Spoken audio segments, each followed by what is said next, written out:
మీ అందరికి జయబాబాలు ధన్యవాదములు. ఇప్పుడు మనము త్వమేవ శరణం అనే పుస్తకం నుండి బాబా సమక్షంలో జరిగిన ప్రతి చిన్న పెద్ద విషయాలు, సంభాషణలు, సంఘటనలు మల్లాది గారు ఉన్నది ఉన్నట్లు ఈ గ్రంథంలో పొందుపరిచారు. ఇప్పుడు మనం కొన్ని సంఘటనలు చదువుకుందాము.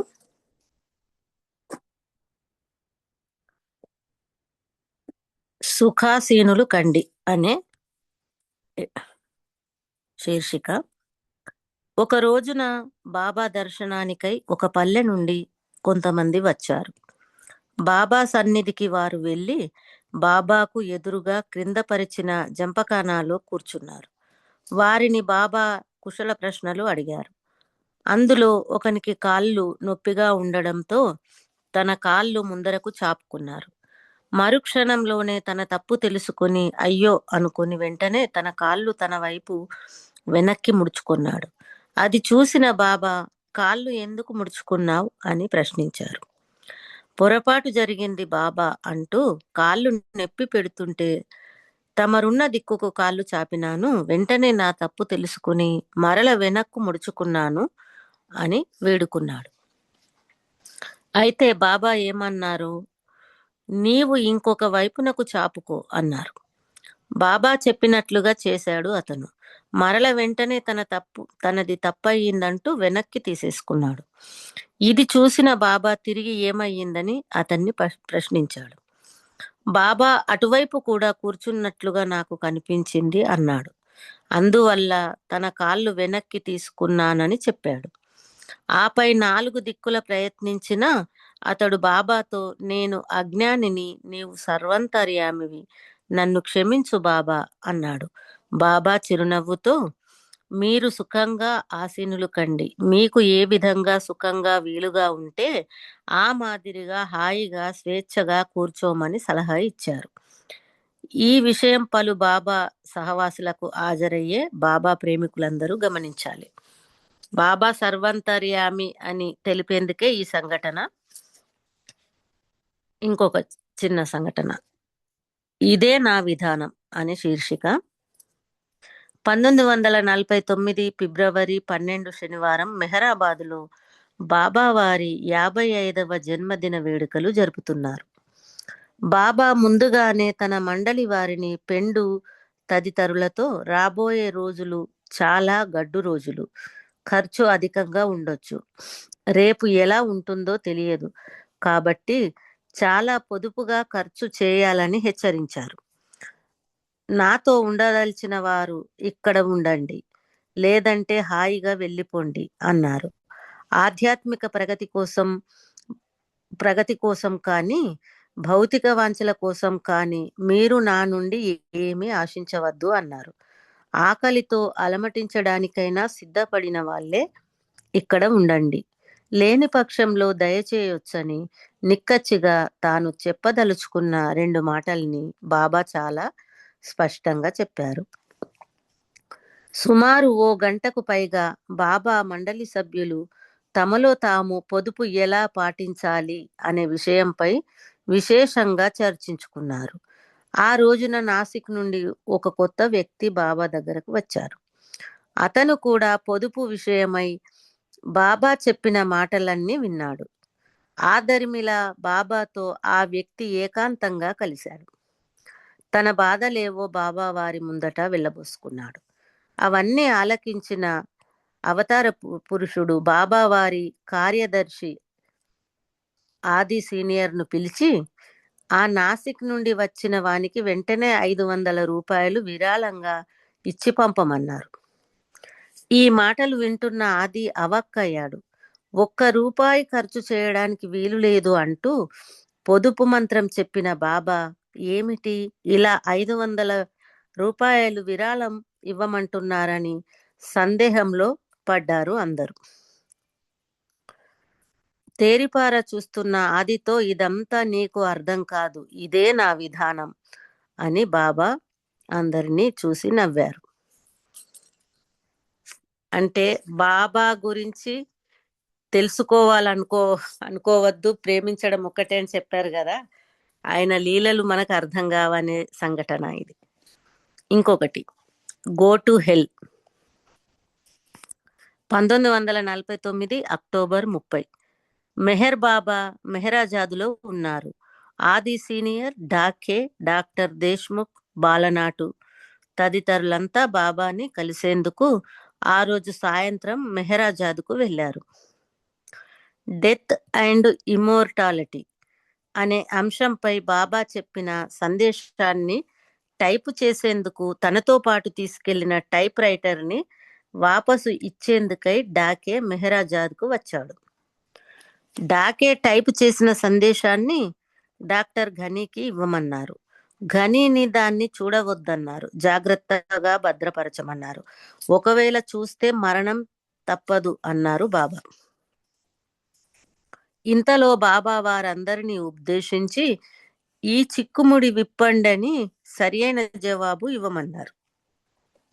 నేను సర్వజ్ఞుడిని, నేను అంతటా అన్నింటా ఉన్నాను. అయినప్పటికీ నాకు ఒక్కటి మాత్రం తెలియదు, అదేమిటి అన్నాడు. డాక్టర్ దేశ్ముఖ్ వెంటనే, బాబా నీవు అంతటా ఉన్నావు, అన్నింటా ఉన్నావు, అనంత జ్ఞానివి, త్రికాలవేదివి. నీకే తెలియకపోతే సామాన్యులమైన మాకు ఏం తెలుస్తుంది అని వినమ్రంగా అన్నాడు.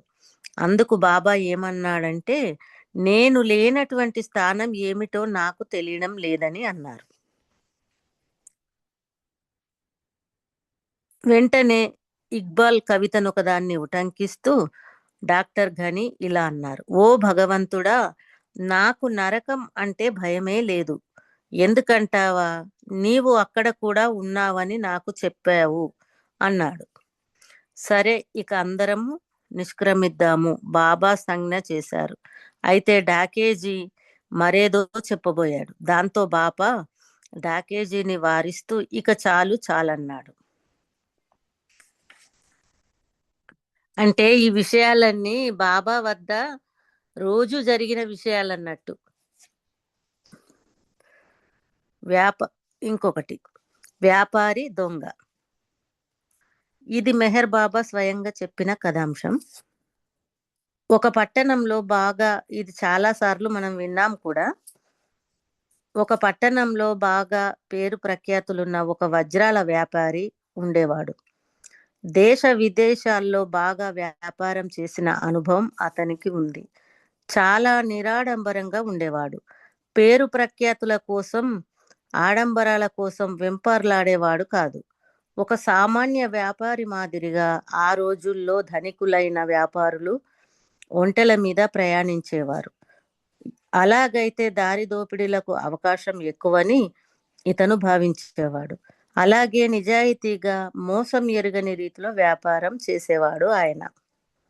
ఇతగాడిని చాలా కాలంగా గమనిస్తున్న స్థానిక ఒక దొంగ ఇతన్ని ఎలాగైనా లోబరుచుకుని అతని దగ్గర ఉన్న వజ్రాలను దొంగలించాలనే ఉద్దేశంతో వజ్రాల వ్యాపారి ఏదో ఊరికి ప్రయాణమైనప్పుడు ఊరి పొలిమరలో కాపు కాసి అతడిని అనుసరించాడు. ఆ వ్యాపారి చూడగానే నవ్వుతూ, మీరు ఎక్కడికో ప్రయాణమైన అవుతున్నారు అని ప్రేమగా పలకరించాడు. మనం ఇద్దరం కలిసి ఈ ప్రయాణం చేద్దామని అన్నాడు. ఆ వ్యాపారికి అతనెవరో తెలియదు. అలాగే తన దగ్గర విలువైన వజ్రాలున్న సంగతి ఇతనికి తెలియదు. ప్రయాణాల్లో ఇద్దరు కలిసి ప్రయాణిస్తేనే బాగుంటుందని అతనితో కలిసి ప్రయాణించడానికి వజ్రాల వ్యాపారి సరే అన్నారు. అలా వారి ప్రయాణం ముందుకు సాగింది. ప్రతిరోజు పగలంతా ఎవరి వ్యాపారం వారు చేసుకునేవారు. రాత్రికి వచ్చి ఇద్దరు ఒకే సత్రంలో పడుకునేవారు. ఈ ప్రయాణంలో దొంగగారు మాత్రం తన మంచి మాటలు, విధేయతతో వ్యాపారిని ఆకర్షించి అడుగడుగునా ప్రయత్నించాడు. వ్యాపారి మాత్రం తానేదో సాధారణ వ్యాపారినని చెప్పుకున్నాడు. క్రమేణా దొంగగారు వ్యాపారి మనస్సు దోచుకున్నాడు. ఆ వజ్రాల వ్యాపారికి మాత్రం అతని దుష్టబుద్ధి ఏమాత్రం తెలియదు. రాత్రిళ్ళు పడుకునే ముందు ఆ మాట ఈ మాట అయినాక వ్యాపారి త్వరగానే గట్టిగా గుర్రు పెడుతూ నిద్రలోకి జారుకునేవాడు. దొంగ మాత్రం వ్యాపారి తనతో తెచ్చిన వజ్రాలు ఎక్కడ పెట్టాడు అని నిద్రపోకుండా అతని సామాన్లన్నీ వెదికి తిరిగి వ్యాపారికి అనుమానం రాకుండా అన్నీ ఎక్కడికక్కడ సర్దేవాడు. ఎంత వెదికినా వ్యాపారి తనతో తెచ్చిన వజ్రాల సంచి మాత్రం కనబడలేదు. ఒకరోజు విసుగుతో వ్యాపారి తల కింద ఉన్న తలగడ కింద కూడా చేయి పెట్టి చూశారు. అయినా ఫలితం కనిపించలేదు. నిరాశ చెందాడు. ప్రతిరోజు పగలంతా కష్టపడి తిరిగి రాత్రికి సత్రానికి వస్తున్నారు. కొద్దిసేపు ఆ మాట ఈ మాట మాట్లాడిన వెంటనే నిద్రలోకి జారుకుంటున్నాడు వ్యాపారి. దొంగకు మాత్రం కంటిపై కునుకు ఉండటం లేదు.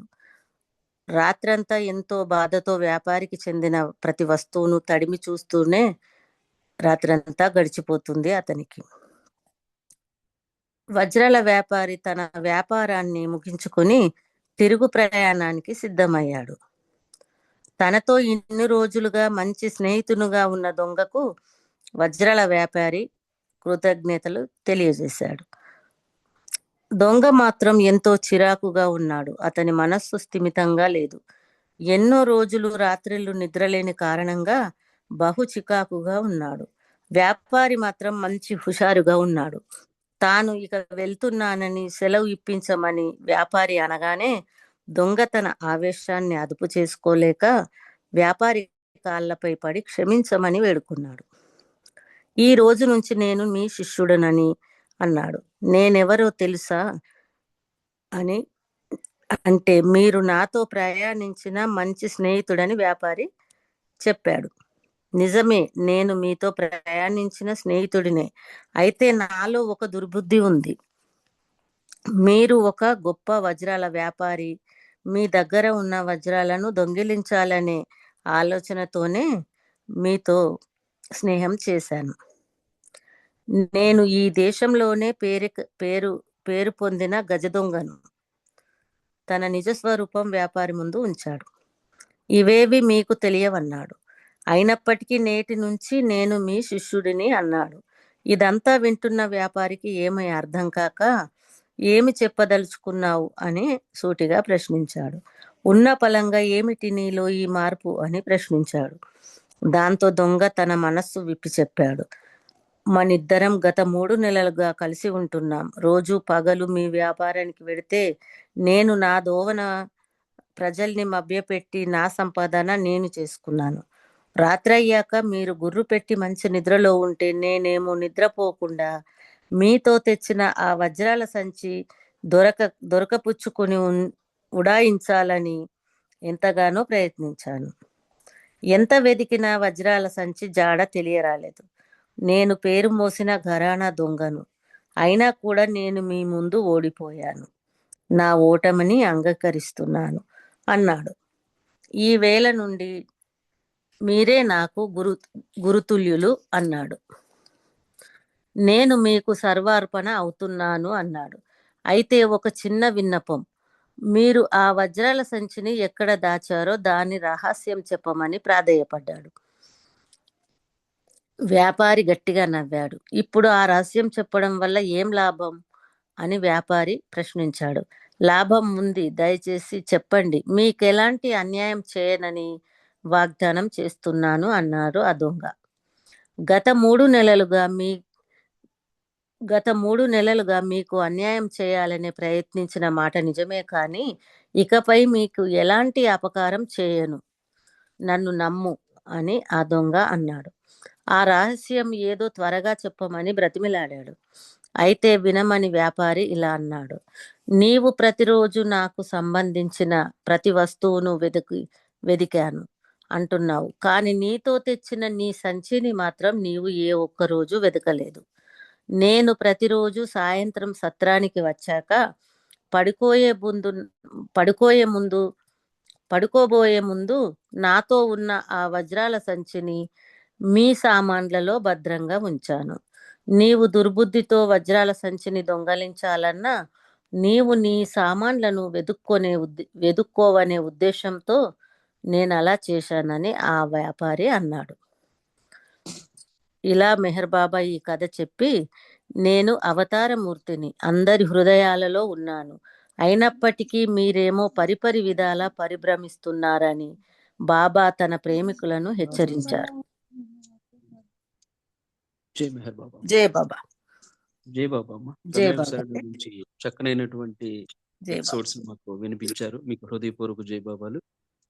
ఇప్పుడు వెంకట్రామయ్య సారు